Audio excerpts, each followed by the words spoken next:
In my research, I discovered that the technical development of a piano beginner needs to be compared to a physical development or growth of a human child.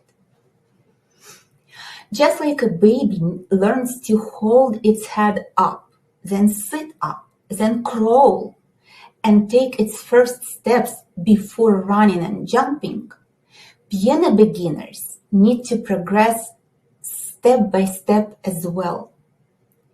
Trying to teach a newborn to run or do a split wouldn't work and could even be dangerous.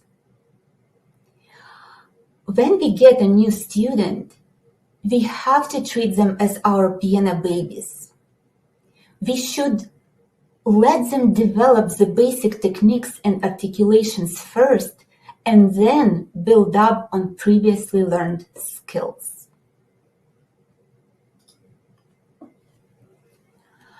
Unfortunately, in many early piano lessons, when following the order of the existing piano books, our students are required to do many complex technical skills without any preparation in sequential order. For example, on the very first lessons, they are asked to stretch tiny fingers over 5 grown-up size keys. It's just like doing a split and keeping it for a long time without warming up or any rest breaks. Then they have to curve the fingers before learning and play with all of them before learning to balance on one, the most stable and centered finger number 3.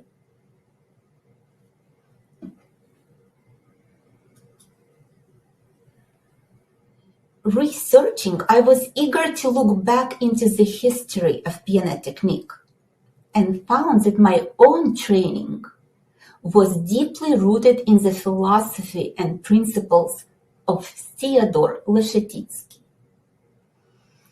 Leschetizky was a student of Czerny, together with Liszt, and as you know, Czerny was a student of Beethoven.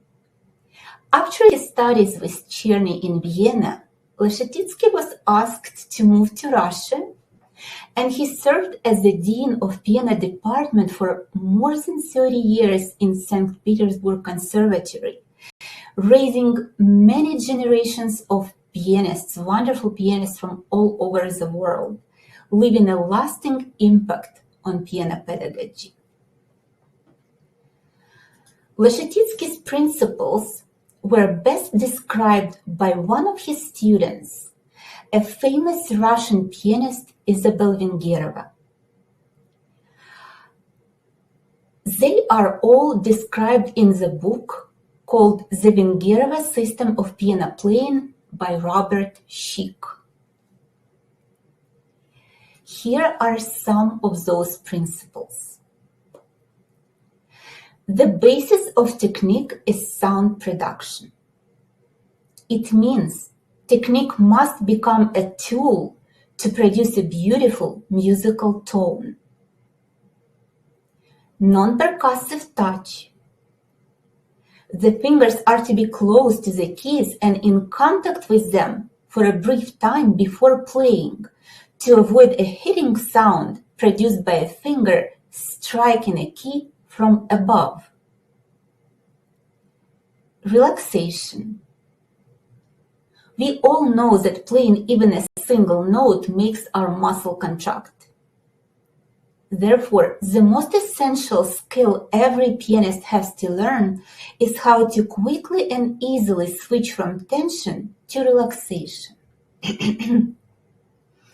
All muscles must be relaxed except those that are directly involved in sound production. Distribution and application of the weight. Our students must be taught how apply, distribute, and shift the weight of the body and how to adjust it to create different sounds, which in turn would prevent using force and tension. Wrist flexibility. If the wrists are stiff, the sound is going to be sterile and not expressive. Using these principles along with sequence of developing piano technique, starting from basic, fundamental to complex articulations and virtuoso skills, we teachers can achieve amazing results, and not only with gifted students, but with every student.